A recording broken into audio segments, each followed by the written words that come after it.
यति होगी, अर्थात यहाँ पर हम कुछ समय के लिए ठहरेंगे जब पढ़ेंगे छंद को। इसके बाद देखिए छंद का जो मुख्य हिस्सा है वह क्या है। यहाँ पर मो से तात्पर्य यहाँ पर मगण से है कि सबसे पहले क्या होगा, मगण होगा। मगण अर्थात तीनों वर्ण गुरु होंगे। तो देखिए यहाँ पर मगण अर्थात तीनों वर्ण गुरु हो गए। इसके पश्चात भगण होगा। क्या होगा, भगण। तो भगण में देखिए मैंने यहाँ पर लिखा है भगण अर्थात भानस और गुरु लघु लघु। और भगण के बाद क्या होगा, नगण। तो देखिए यहाँ पर नगण भी लिखा हुआ है। नगण में तीनों वर्ण लघु होते हैं। तो तीन गण आपके सामने आ गए, एक मगण, एक भगण, एक नगण। इसके बाद देखिए तव। तव से तात्पर्य है दो तगण, द्विवचन है यहाँ पर। तव अर्थात दो तगण। तो यहाँ पर देखिए लिख दिया है तगण तगण। तो तगण का तात्पर्य गुरु गुरु लघु, गुरु गुरु लघु। इसके बाद यहाँ पर जो लिखा है ग युग्मम। गा से तात्पर्य हो गया गुरु और युग्म का मतलब हो गया जोड़ा। तो गुरु का जोड़ा। तो यहाँ पर गुरु का युग्म हो गया, अर्थात अंत में दो गुरु होंगे। इस प्रकार जो मंदाक्रांता छंद का लक्षण है वह क्या बताता है, यहाँ से समझिए पहले। जिस चरण में या जिस पद्य में मगण, भगण, नगण, तगण, तगण और अंत में दो गुरु होते हैं वह मंदाक्रांता छंद होता है। 17 वर्ण होते हैं और यति कहाँ पर होती है, अंबुधि अर्थात 4 पर, रस अर्थात 6 पर, नग अर्थात पर्वत 7 पर। तो 4, 6 और 7 पर यति होती है, उसे मंदाक्रांता छंद कहते हैं। तो ये आपने छंद के लक्षण को समझ लिया। इसी को उदाहरण के रूप में भी आप ले सकते हैं, क्योंकि यहाँ पर मैंने मात्राएं लगा दी हैं। आप यदि देखेंगे तो इसी प्रकार से ये देखिए गुरु गुरु गुरु गुरु, यहाँ पर तीनों देखिए गुरु हैं। और ये मंदाक्रांता में मगण से प्रारंभ हो गया, मगण हो गया यहाँ पर। इसके बाद देखिए गुरु लघु लघु अर्थात भानस, ये आपका भगण हो गया। ये देखिए तीनों लघु अर्थात नगण हो गया। और ये गुरु गुरु लघु तगण, गुरु गुरु लघु तगण और अंत में दो गुरु। इस प्रकार ये जो लक्षण है वही आपका मंदाक्रांता छंद का उदाहरण भी है। मैं कई बार आपको बता चुका हूँ कि यदि परीक्षा में आपको कोई प्रश्न लिखना हो, लिखित परीक्षा हो और आपको लक्षण याद हो, तो आपको यदि उदाहरण याद ना आ रहा हो तो इसी को आप उदाहरण के रूप में भी लिखकर व्याख्या कर सकते हैं और अपनी मात्राओं को लगाकर समझा सकते हैं। अब मैं आपको इस छंद का अभ्यास कराता हूँ।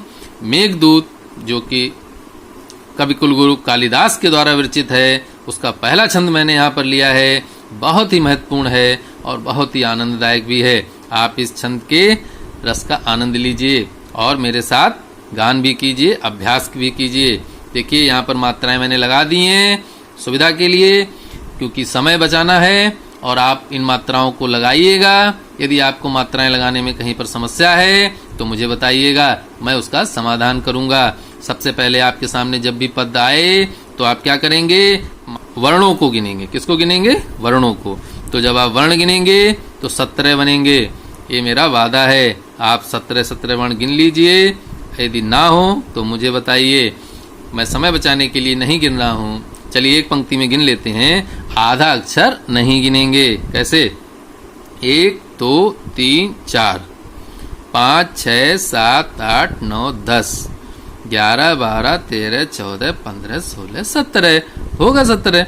इसी तरीके से 17 वर्ण गिन लेंगे, मात्राएं लगा लेंगे और ये ध्यान रखेंगे कि मात्रा लगाते समय यदि लघु वर्ण है और उस लघु वर्ण के बाद यदि संयोग है तो वह लघु वर्ण गुरु हो जाएगा। मैंने पिछले कई वीडियो आपको मात्रा के आधार पर बताए हैं। देखिए यहाँ पर मैं समझा दूँ, माँ जो है लघु है लेकिन पीछे संयोग है, इसलिए ये माँ जो है गुरु हो गया है ना बंधुओं। और क्या है, जब चरण का अंतिम वर्ण होता है तो लघु होते हुए भी आवश्यकता होने पर हम उसे गुरु कर सकते हैं। जैसे यहाँ पर ह्रस्व उ है लेकिन पादांत में है और नियम है अंत में गुरु होना चाहिए, तो हम इसको गुरु कर लेते हैं। तो कुछ ऐसी खास बातें थी जो मैंने आपको बता दी मात्रा के संबंध में। लेकिन मेरा निवेदन है, यदि आपको बहुत अच्छी तरीके से मात्राओं का ज्ञान करना है तो मेरा पिछला वीडियो, जो कई पिछले वीडियो मैंने बनाए हैं आप उन्हें देख सकते हैं। चलिए अभ्यास करते हैं। 4 पर, 6 पर और 7 पर। देखिए आपको दूर से दिख रहा होगा कि हमें कहाँ कहाँ पर रुकना है। यहाँ पर रंग बिरंगा अंदाज आपके सामने। अभ्यास कीजिए। कश्चित् कांता विरह गुरुणा स्वाधिकारात् प्रमत्तः। लय में डूब जाइए बंधुओं, अभ्यास करिए। कश्चित् कांता विरह गुरुणा स्वाधिकारात् प्रमत्तः सापेनस्तं गमित महिमा वर्षभोगेण वर्तुः यक्षचक्रे जनकतनया स्नान पुण्योदकेषु स्निग्ध छाया तरुषु वसतिं राम गिर्याश्रमेषु। देखिए बंधुओं, बहुत ही आनंद देता है मंदाक्रांता छंद। मैंने आपको बताया है, आप यदि फिल्म आदि में जो गाना आदि सुनते हैं तो जो सैड सॉन्ग होते हैं वो बहुत आनंद देते हैं, जैसे वैसे ही ये भी विरह में गाया गया छंद है, जो कि महाकवि कालिदास ने मेघदूत के माध्यम से लिखा है। उसको मैंने आपके सामने प्रस्तुत किया है। इसका अर्थ, इसका भाव फिर कभी अवसर आएगा वहाँ पर देखेंगे। आज केवल इस छंद के गान का अभ्यास एक बार फिर से करिए मेरे साथ। कश्चित् कांता विरह गुरुणा स्वाधिकारात् प्रमत्तः सापेनस्तं गमित महिमा वर्षभोगेण वर्तुः यक्षचक्रे जनकतनया स्नान पुण्योदकेषु अस्निग्ध छाया तरसु वसतिं राम गिर्याश्रमेषु अस्निग्ध छाया तरसु वसतिं राम गिर्याश्रमेषु। देखिए उत्तर रामचरित के तीसरे अंक का 38वां श्लोक, जो कि मंदाक्रांता में है। भगवान राम सीता के वियोग में दुखी होकर क्या कहते हैं। मैंने बताया था मंदाक्रांता का प्रयोग कवियों ने वियोग में, विरह में अधिक किया है और बड़ा ही मनोरम चित्रण देखने को मिलता है। इस छंद को पढ़ते हैं, आप भी हमारे साथ अभ्यास कीजिए। हा देवी स्फुटति हृदयं ध्वंसते देहबन्धा शून्यं मन्ये जगदविरल ज्वालमन्तर्ज्वलामि सीदन्नन्धे तमसि विधुरो मज्जतीवान्तरात्मा विश्वं मोहा अस्तगति कथं मंदभाग्यः करोमि मंदभाग्यः करोमि। उत्तर रामचरित का ये मंदाक्रांता छंद आपने अभ्यास किया। एक छंद आपके लिए अभ्यास के लिए मंदाक्रांता का और आपके सामने प्रस्तुत है। आद्याक्रांता वसति रमुना प्याश्रमे सर्वभोगे रक्षा योगा दयमपि तपः प्रत्यहं संचिनोति अस्यापिद्याम् अस्पृशति वसनश्चारणद्वन्द्वगीतः पुण्यः शब्दो मुनिरिति मुहुः केवलम राजपूर्वः। मित्रों बताइए आपको मंदाक्रांता छंद के विषय में मेरा ये वीडियो कैसा लगा। यदि अच्छा लगा हो तो कृपया लाइक कीजिए, शेयर कीजिए, और अभी तक जिन्होंने मेरे चैनल को हिंदी संस्कृत डॉक्टर सवितुर इस चैनल को सब्सक्राइब नहीं किया है तो कृपया सब्सक्राइब कर लीजिए, क्योंकि मैं कुछ ना कुछ प्रतिदिन आपके लिए ला रहा हूँ। तो सब्सक्राइब कीजिए, अभ्यास कीजिए, मेरे साथ बने रहिए, और कोई समस्या हो तो मुझे बता दीजिए। मेरा प्रयास रहेगा कि मैं आपकी समस्याओं का समाधान कर सकूं। तो आज के सत्र में इतना ही। धन्यवाद। नमस्ते समम। जय हिंद।